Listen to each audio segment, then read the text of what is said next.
daudz gadi pagājuši. Es vēl skolā negāju. Bērniņš bija, varbūt 6 gadiņi. Un atceros tos laikus saimniecībās, saimniekiem, kam zem piederēja, notika kulšanas tauks. Rudenī ir labība, kūla un viss. Un pēc labības kulšanas tad bija balle. Saimnieci galdu klājus un viss. Un kā toreiz laukos vīri? Tad mēs skaitām, ka tie, dziedāja dziesmas. Un vienalga bērni, es atceros un dziedāju līdzāk. Ne jau bezskaunīgi nebija domāts. Un tad es jums vienu uzdziedāšu. Ir kaimiņš, tas liels dziedātājs. Stīvi stāv bukam rāgi pret ziliem, ziemeļiem, vēl stīvāki jauniem puišiem pret jaunām meitiņām.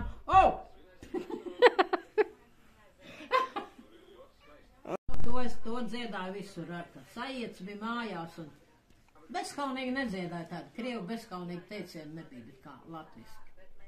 Jo tai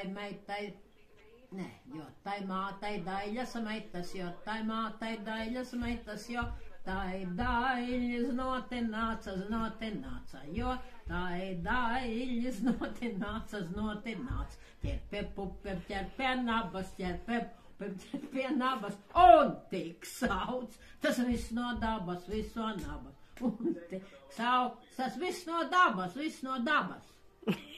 Nu, tik labi. Tad es lūdzīju pagāju.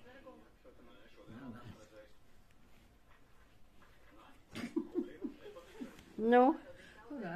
Dams gailis laktā lēca, pirms gailis laktā lēca, būs mieži vasarā. Būs mieži vasarā. Pirzdams puisis meitu kāpa, būs daļas arājiņas.